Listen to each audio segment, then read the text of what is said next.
ಇನ್ನು ಭಟ್ಕಳದ ಶಿರಾಲಿಯಲ್ಲಿರುವಂಥ ರಶ್ಮಿ ಅವರ ನಿವಾಸದಿಂದ ನಮ್ಮ ಪ್ರತಿನಿಧಿ ಶ್ರೀಧರ್ ಗ್ರೌಂಡ್ ರಿಪೋರ್ಟ್ ಕೊಟ್ಟಿದ್ದಾರೆ, ನೋಡೋಣ ಬನ್ನಿ.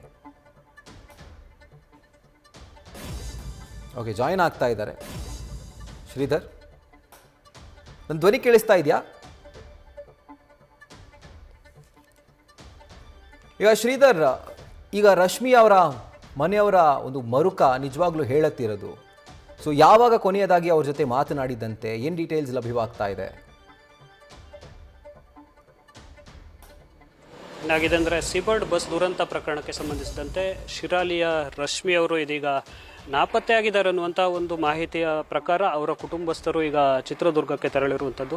ಬೆಳಗ್ಗೆನೇ ತೆರಳಿದ್ದಾರೆ. ಅಂದರೆ ಈ ಸುದ್ದಿ ಏನು ಗೊತ್ತಾಯಿತು, ಈ ಸುದ್ದಿ ಗೊತ್ತಾಗ್ತಿದ್ದಂತೆ ಅವರು ಇಲ್ಲಿ ಮನೆಯಿಂದ ತೆರಳಿದ್ದಾರೆ. ಯಾಕೆಂದರೆ ಬೆಳಗ್ಗೆ ಹಾಕಿರೋ ನ್ಯೂಸ್ ಪೇಪರ್ ಕೂಡ ಹಾಗೇನೇ ಇದೆ ಮನೆಯಲ್ಲಿ. ಈಗ ನೋಡ್ತಾ ಇರ್ಬೋದು ನೀವು, ಬೆಳಗ್ಗೆ ಹಾಕಿರೋ ನ್ಯೂಸ್ ಪೇಪರ್ ಕೂಡ ಮನೆಯಲ್ಲಿ ಅದೇ ರೀತಿಯಾಗಿ ಇದೆ. ಅದೇ ರೀತಿಯಲ್ಲಿ ಮನೆಯಲ್ಲಿ ಬೀಗವನ್ನು ಹಾಕಿ ಈಗ ಹೋಗಿರುವಂಥದ್ದು. ಪಕ್ಕದ ಮನೆಯಲ್ಲಿ ಕೂಡ ಇಲ್ಲಿ ಅಕ್ಕಪಕ್ಕ ಯಾವುದೇ ಮನೆ ಇಲ್ಲ, ಅಂಗಡಿಗಳಿದ್ದಾವೆ.